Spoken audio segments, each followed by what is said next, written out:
गांव में सोहन का आलू कचौरी का एक ठेला था, लेकिन गांव में उससे कुछ खास कमाई नहीं हो पाती थी। इसी कारण उसने शहर जाकर आलू कचौरी का ठेला लगाने का फैसला किया। अब हमें शहर जाकर अपना काम शुरू करना होगा रमा। गांव में कुछ खास कमाई नहीं हो पा रही। दोनों बच्चों की पढ़ाई और अच्छे मुस्तकबिल के लिए हमें अच्छे पैसे कमाने होंगे। जैसा आपको ठीक लगे। सोहन अपनी पत्नी और 2 बच्चों के साथ शहर चला आया। शहर पहुंचते ही उसकी पत्नी रमा उससे बोली, आपको क्या लगता है जी, हम शहर में अपना आलू कचौरी का ठेला चला पाएंगे? यहाँ जहाँ भी नजर दौड़ाओ वहाँ खाने का कुछ ना कुछ ठेला तो लगा हुआ है। यहाँ पर खाने की तो कोई कमी है ही नहीं। ऐसे में कोई हम गरीबों की हाथ की आलू कचौरी क्यों खाएगा? अभी तो काम शुरू भी नहीं हुआ और तुमने पहले ही हार मान ली रमा। अब वो शहर में अपने लिए किराए का एक कमरा ढूंढते हैं और उन्हें कम दामों में एक कमरा मिल भी जाता है। अब वो उसमें रहने लगते हैं। कुछ दिनों बाद ही सोहन अपने घर के पास आलू कचौरी का ठेला लगा लेता है। उसके आसपास काफी ज्यादा फास्ट फूड के ठेले लगे हुए थे, जिस कारण उसके ठेले पर बहुत कम लोग ही आ पाते। वो जितना सामान बनाता उसका आधा सामान बिकता। सोहन परेशान होकर रमा से बोलता है, यहाँ तो सभी फास्ट फूड के दीवाने हैं। हमारी आलू कचौरी तो बहुत कम लोग खरीदते हैं। लेकिन ऐसा कैसा चलेगा जी? कमरे का किराया भी देना है और बच्चों का भूखा भी नहीं रख सकते। हमें कोई ऐसी जगह ढूंढनी होगी जहाँ हमारा आलू कचौरी का काम अच्छा चले, जहाँ लोग ज्यादातर आलू कचौरी खाना पसंद करते हों। हाँ लेकिन ऐसी जगह कहाँ मिलेगी? तभी उनकी मकान मार्केट वहाँ आती है। ऐसी जगह तो नागपुरा ही है। यहाँ रेलवे स्टेशन और बस स्टेशन दोनों आसपास है। वहाँ हर तरह के लोग आते हैं। यकीन है तुम्हारा काम वहाँ जरूर चलेगा और मेरे पति की उस स्टेशन मास्टर से अच्छी जान पहचान है। वो तुम्हारा ठेला वहाँ पे लगवा देंगे।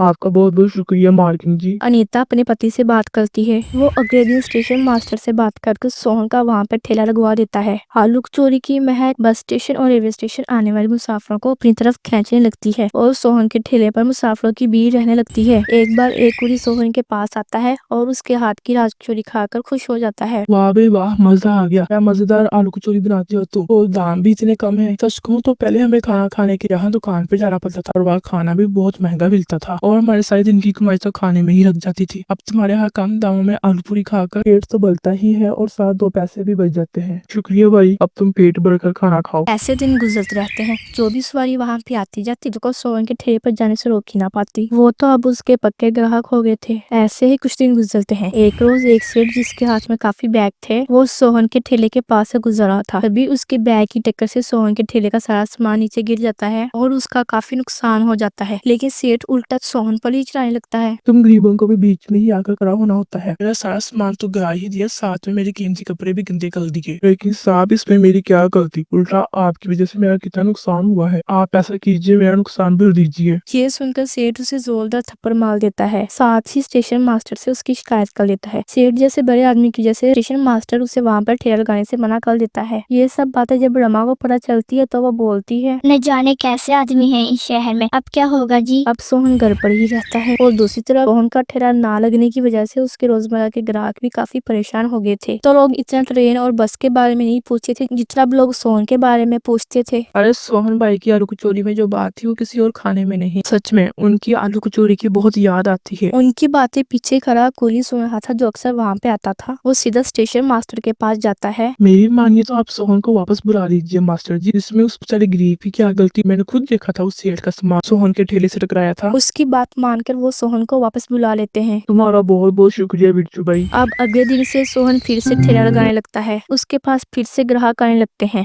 सोहन को देखकर ग्राहक बहुत खुश हो जाते हैं। कुछ दिन ऐसे ही गुजर जाते हैं। एक रोज जब वो सेठ वहां से गुजर रहा था तो उसके हाथ में एक बैग था जिसमें काफी ज्यादा पैसे थे। पीछे से तो गुंडे आए और सेठ से वो बैग छीनकर भागने लगे।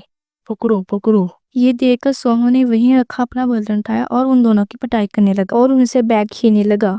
उनमें से एक गुंडे ने सोहन पर चाकू से वार कर दिया। ये देखकर सोहन के ग्राहक गुस्सा हो गए और उन सब ने मिलकर गुंडों की पिटाई की। सेठ जल्दी से सोहन को अस्पताल लेके गया जहां उसकी जान बच गई। मैंने तुम्हारे साथ कितना गलत किया। हालांकि उस रोज तुम्हारी गलती भी नहीं थी, लेकिन आज फिर भी तुमने मेरे लिए अपनी जान की बाजी लगा दी। कोई बात नहीं साहब, ऐसा कितनी मेहनत से कमाया जाता है ये बात मैं बहुत अच्छे से जानता हूँ और इंसान की खातर आपकी मदद करना मेरा फर्ज था। अगर आपकी जगह कोई और भी होता तो मैं ऐसा ही करता। सोहन सच में तुम बड़े इंसान हो और ऐसे इंसान की मदद मैं भी करना चाहूंगा। अब सेठ सोहन के लिए एक बड़ी सी दुकान खुलवा देता है जिसकी वजह से उसके पास और भी ग्राहक आने लगते हैं। अब सोहन खूब पैसे कमाने लगता है और साल भर के अंदर ही वो अपना घर ले लेता है और अपने परिवार के साथ खुशी खुशी रहने लगता है।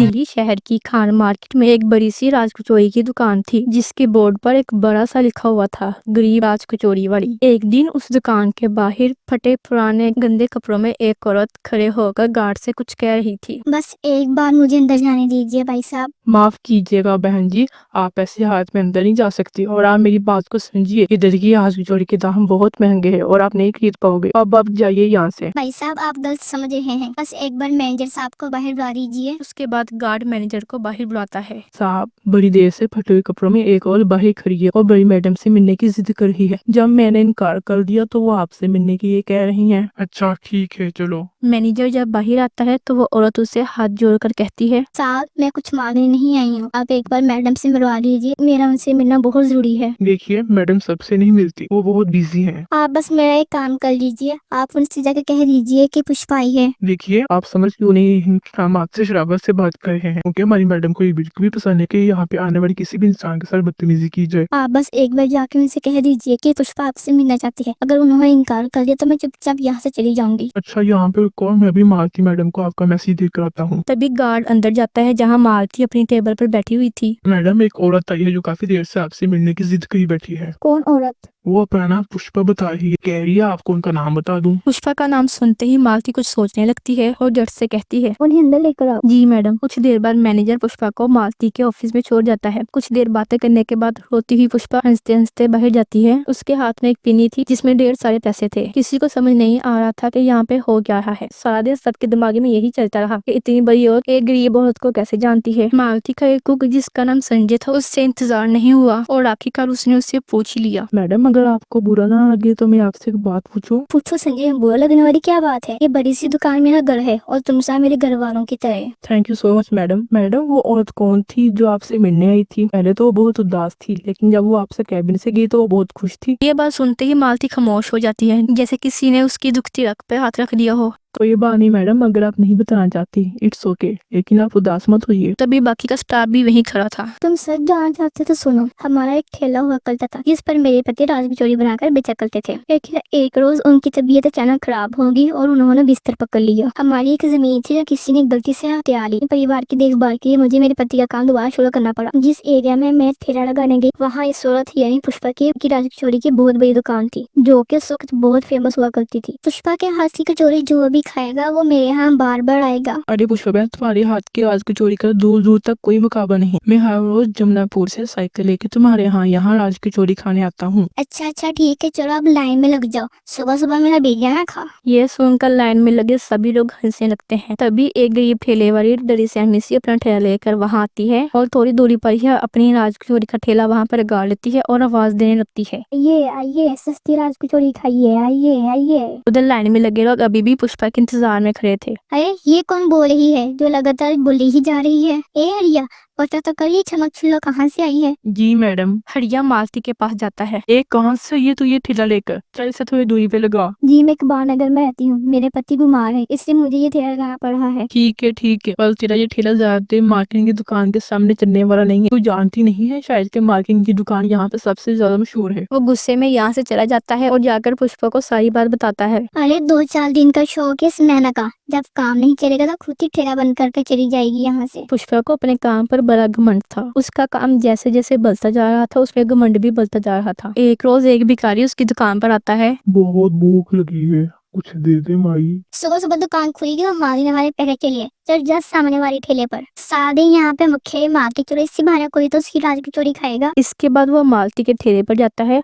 और मालती उसे अपने हाथों से मुफ्त में राज कचौरी बनाकर खिलाती है, जो कि उसे बड़ी ही स्वाद रखती है। उसे खाते ही वो खुशी से नाचने लगा। वाह क्या स्वाद है, लाजवाब। अरे भैया तुम सब उसके यहाँ क्या कर रहे हो? एक बार इस गरीब की राज कचौरी खा कर जब देखो, मैं दावे से कह सकता हूँ इससे ज्यादा बेमिसाल राज कचौरी तुम लोगों ने आज तक नहीं खाई होगी। पुष्पा के यहाँ लाइन में लगे काफी देर तक खड़े खड़े ग्राहक भी अब परेशान होने लगे थे, तो उनमें से एक ग्राहक परेशान होकर मालती के ठेले पर चला जाता है। बहन तुम ही मेरे लिए राज कचौरी बना दो, सुबह से भूखा हूं, कहीं लाइन में खड़ा खड़ा देकर खा के गिल ही ना जाऊं। बस थोड़ी देर रुकिए, मैं अभी बनाकर दे देती। मालती जल्दी से उसे एक पेड़ लगा के दे देती है, जिसे खाकर वो बड़ा खुश होता है। वाह बहन ये तो बहुत मजेदार है, ऐसी राज कचौरी तो मैंने आज तक नहीं खाई। 2 प्लेट और लगा दो। उसको भी उसके हाथ की बनाई हुई राज कचौरी बहुत पसंद आती है और वो बहुत खुश हो जाता है। अरे तुम लोग वहाँ पे क्यों समय खराब कर रहे हो? एक बार इसके हाथ की राज कचौरी खाकर तो देखो। उसके कहने पर अब और भी ग्राहक उसके पास आते हैं और राज कचौरी खाने लगते हैं। पहले जो भीड़ पुष्पा के पास लगती थी अब वही भीड़ मालती के ठेले पर लगने लगी, जिससे पुष्पा काफी गुस्से में आ गई।